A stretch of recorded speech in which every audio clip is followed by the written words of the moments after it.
Assalamualaikum warahmatullahi wabarakatuh. Perkenalkan, nama saya Nurhaliza dengan NIM 21071013. Saya dari kelas A1 Prodi Pendidikan Matematika Universitas Malikus Saleh. Nah, tujuan video kali ini yaitu untuk memenuhi tugas mata kuliah Statistika Matematika dengan dosen pengampu Ibu Hayatun Nufus, SPDI MPD. Pada video kali ini, saya akan menjelaskan langkah-langkah penggunaan SPSS dalam menguji statistik, yaitu uji statistik parametrik dan uji statistik non-parametrik. Yang dimana uji statistik parametrik yaitu bagian statistik yang parameternya populasi harus memenuhi syarat-syarat tertentu seperti syarat tetap berskala interval atau rasio, syarat pengambilan sampel harus random, berdiskusi normal atau normalitas, dan syarat-syarat memiliki varian yang homogen atau homogenitas. Nah, adapun pada uji parametrik itu ada dua uji prasyarat. Yang pertama uji normalitas sama uji homogenitas. Nah, metode statistik parametrik itu ada menggunakan uji Z, ada menggunakan uji T, korelasi person, dan perencanaan percobaan yaitu ANOVA parametrik.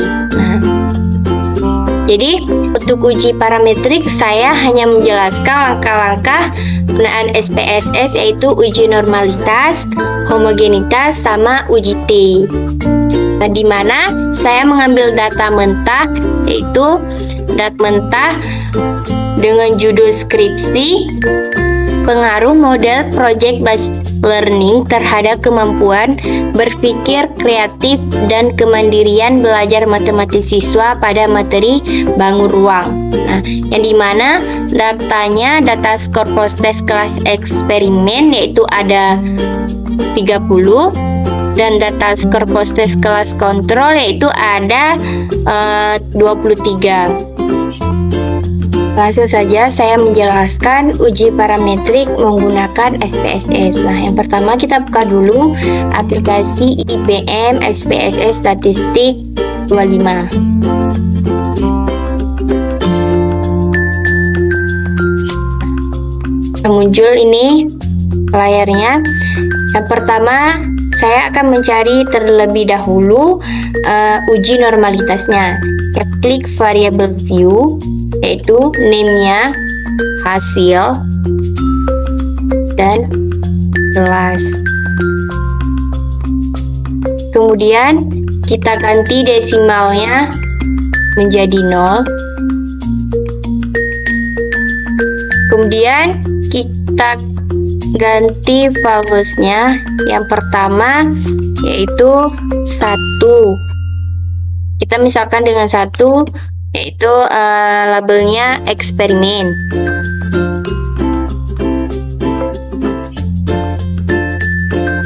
Kita add.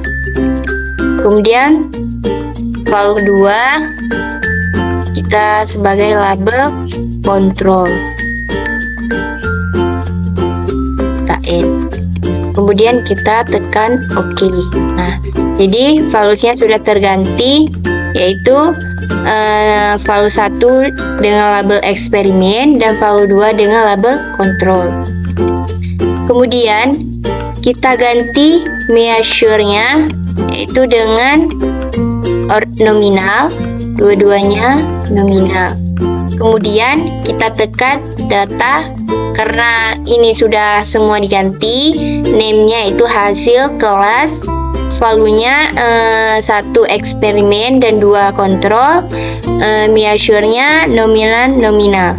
Nah, kemudian kita data view. Nah, jadi hasilnya ini yaitu data mentah yang deskripsi yaitu eksperimen sama kontrol. Jadi kebetulan saya sudah buat di Excel, jadi lebih mudah. Kalau dibuat manual pun bisa. Itu data eksperimen, kita copy, kita bawa ke SPSS. Kemudian kita copy data controls yang uji parametrik, kita bawa ke SPSS. Untuk kelasnya yang eksperimen valuenya itu 1. Nah, kebetulan saya langsung ketik di Excel, jadi lebih mudah untuk kita bawa, nggak usah lagi capek-capek ketik di eksperimen. Jadi datanya langsung saja saya ketik di Excel, jadi lebih mudah untuk kita copy, kita bawa ke SPSS. Kalau buat di SPSS langsung pun bisa. Nah, ini hasil data hasilnya udah, yaitu hasil eksperimen sama kontrol, dan kelasnya yaitu dengan eksperimen valuenya 1, kontrol valuenya kita 2.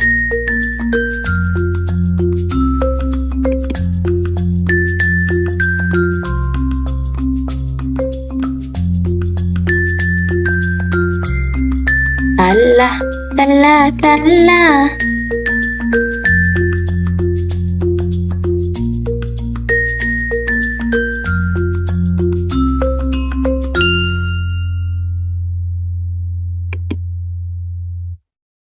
Kemudian kita klik variabel view. Nah, name-nya diganti dengan hasil sama kelas. Nah, kemudian desimalnya diganti dengan 0. Kemudian false-nya 1 dengan label post test eksperimen.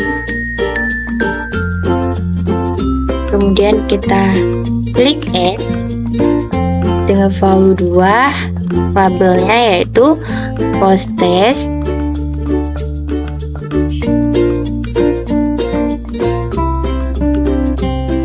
control. Klik add, kemudian oke. Kemudian measure diganti sama nominal, diganti dengan nominal. Nah, karena variabel view-nya semua sudah diganti, maka kemudian kita klik data view. Nah, yang dimana pada hasil ini kita isi data post test eksperimen sama data post test control. Langsung saja kita isi. Jadi datanya sudah saya buat di Excel. Kalau lebih mudah tinggal di copy aja ini.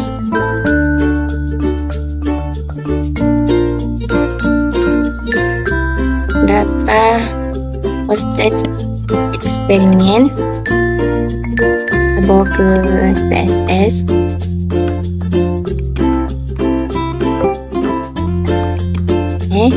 Kita bawa ke SPSS yaitu control free dan data post test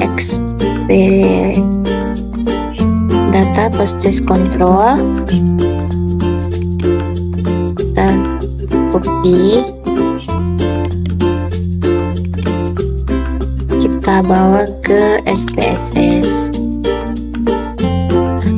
Kemudian pada kelas ini kita ganti itu dengan nilai post test eksperimen kita ganti dengan 1, sedangkan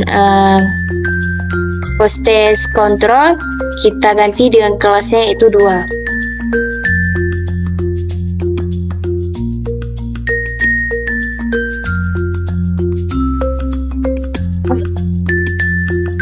Kita blok.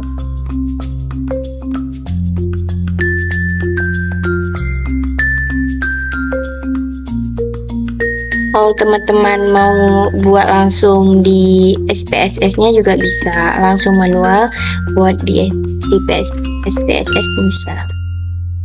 Kemudian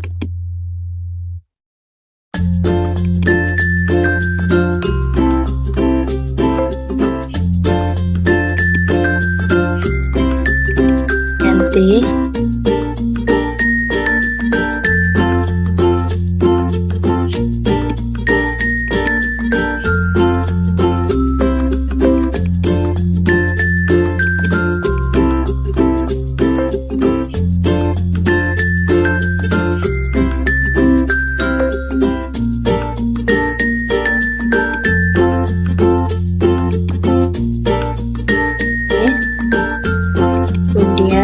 untuk post test kelasnya itu 2.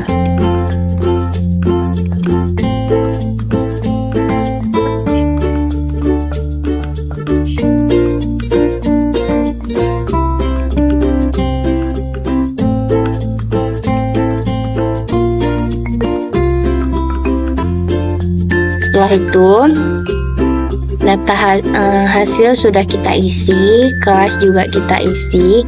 Kemudian kita klik analyze,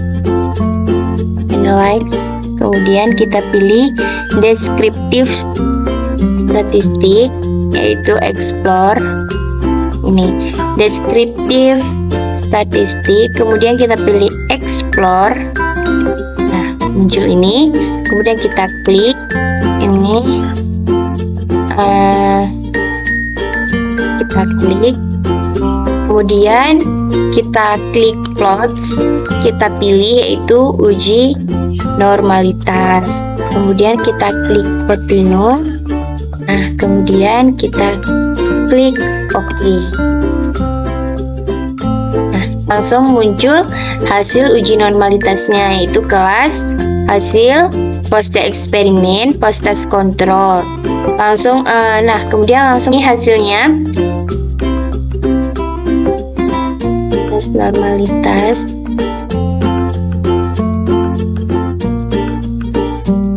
Kita masuk ke langkah-langkah.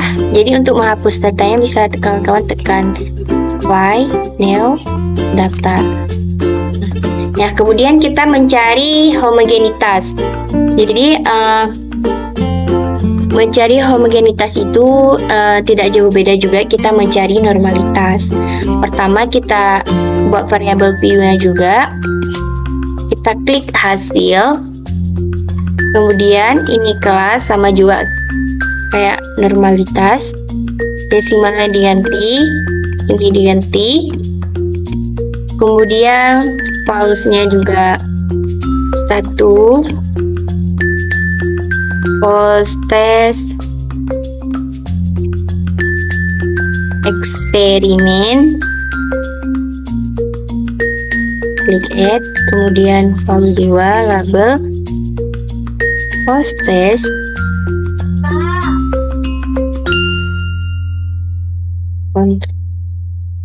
kemudian kita klik add. Oke. Kemudian kita ganti ini juga nominal. Kita ganti apa ini? Nominal. Nah, kemudian kita klik data view-nya juga sama juga. Kita buat yaitu nilai post test eksperimen sama nilai post test kontrol.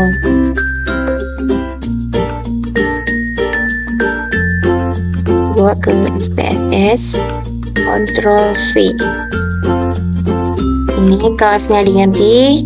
Kalau post test eksperimen kelasnya 1.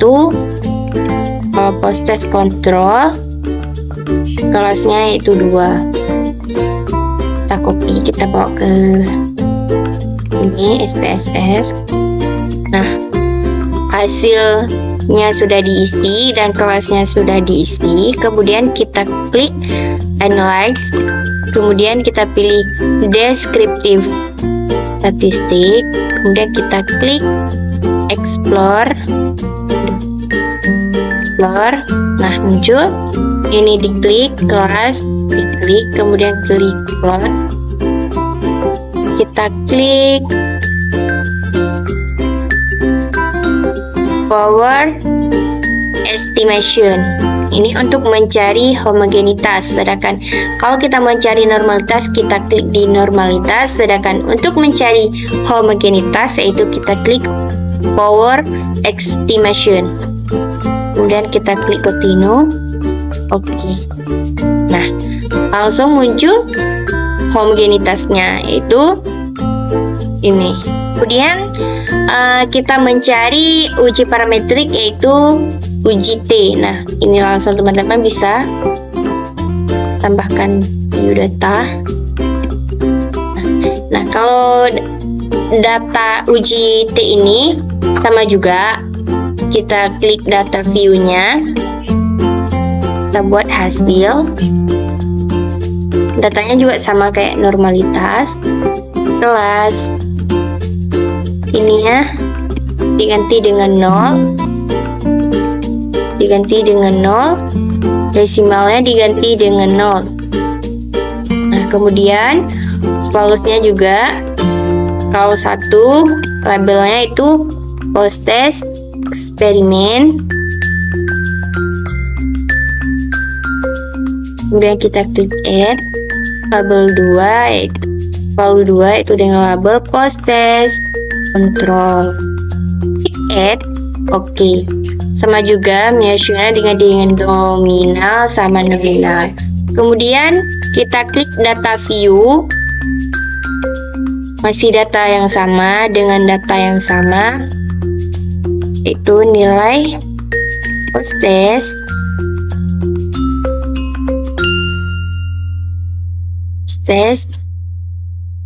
eksperimen dan post test control. Pakai TSS sama juga, kelasnya sama juga. Post test eksperimen kelas 1, sedangkan post test control kelas 2. Terlalu. Kemudian kita bawa ke SPSS. Nah, kemudian klik analyze. Kemudian kita pilih comparison, yaitu independent sample T test. Muncul ini dependent sample T testnya. Kemudian klik hasil, kelas. Kemudian kita pilih grup ini. Ini ke sini. Kemudian kita pilih define grupnya, itu 1, grup 2, 2. Kemudian continue. Kemudian klik OK. Nah, muncul hasil t-testnya, yaitu independent sample test dengan mean difference-nya yaitu 3,354. Sedangkan untuk hasil ini yaitu 3,354. Nah, maka didapatkan hipotesisnya yaitu tidak terdapat pengaruh H0-nya, tidak terdapat pengaruh model pembelajaran project based learning terhadap kemampuan berpikir kreatif matematis siswa pada materi bangun ruang sisi datar, dan HA-nya terdapat pengaruh model pembelajaran based learning PJBL terhadap kemampuan berpikir kreatif matematis siswa pada materi bangun ruang sisi datar.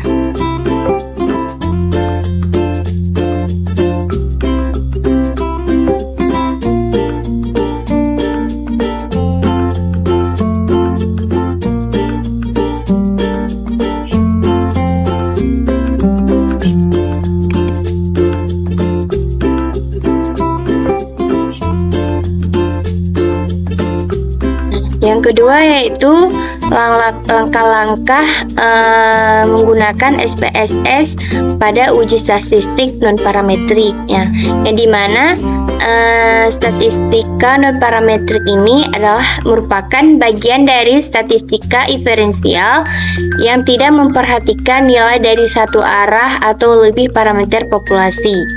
Nah, Adapun ciri-ciri statistik non-parametrik, yang pertama data tidak berdistribusi normal, dan kedua umumnya data berskala nominal dan ordinal, dan yang ketiga umumnya dilakukan pada penelitian sosial dan jumlah sampel kecil. Nah, video ini saya hanya menjelaskan langkah-langkah uji Whitney U dengan SPSS.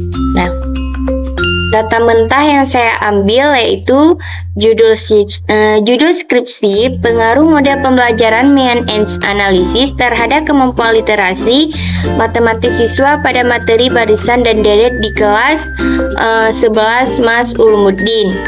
Yaitu data mentah hasil post-test kemampuan literasi matematis, eksperimen dan kontrol, yaitu ada 25, sedangkan kontrolnya ada 22. Yang pertama, kita langsung saja buka SPSS-nya. Yang pertama, saya mencari dulu normalitasnya untuk mengetahui bahwa data tersebut berdistribusi normal atau tidak. Nah, kalau emang data tersebut tidak berdistribusi normal, maka kita bisa mencari menggunakan uji Whitney U. Nah, yang pertama, kita klik variable view-nya, kita buat hasil,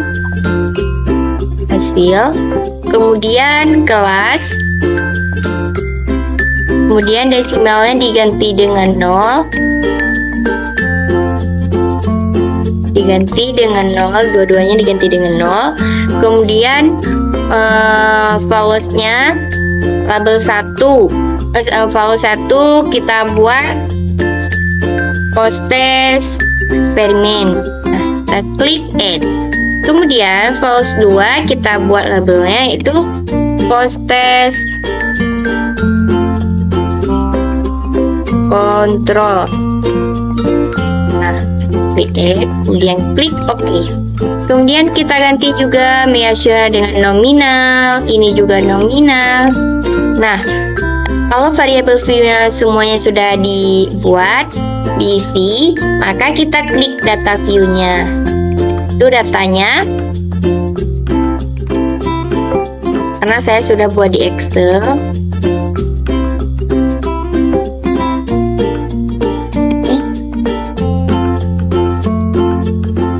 Parametrik 5, nilai post-test eksperimennya kita bawa ke SPSS, klik Ctrl V, kemudian nilai post-test kontrol.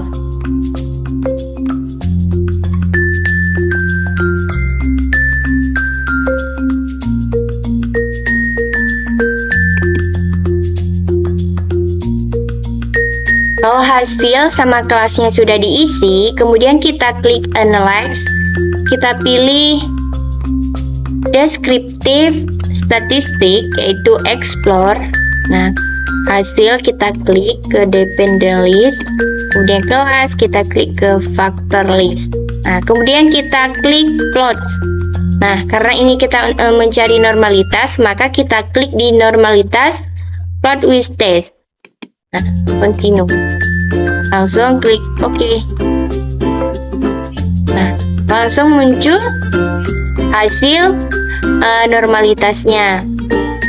Nah, teman-teman bisa lihat nih, hasil normalitasnya itu tidak berdistribusi normal. Maka selanjutnya kita akan mencari uji Whitney.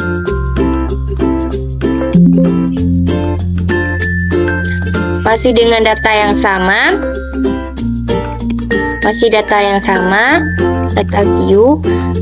Kita klik untuk mencari uji Whitney, kita klik Analyze, kemudian kita pilih Non-Parametric Test, yaitu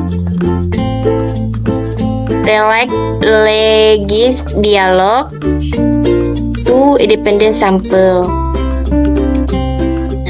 Kita klik ke test variable list, ini juga ke group variable. Kemudian kita pilih define group, grup 1, grup 2, kemudian kita klik continue, kita pilih May Whitney U, kemudian kita klik OK. Nah, muncul May Whitney tesnya, hasil May Whitney tesnya yaitu nilai main ranknya 31,18 post test eksperimen, sedangkan post test kontrol yaitu 15,84. Untuk sum F-rank-nya 779,50, untuk post test kontrol 348,50. Sedangkan untuk uji tes statistiknya yaitu May Whitney U 95,500, sedangkan Wilson W-nya 348,500. Untuk Z-nya itu min 3,835. Nah, maka dapat disimpulkan bahwa 0 ditolak, hipotesisnya diterima. Dan dari video saya, semoga bermanfaat. Sampai jumpa di video selanjutnya.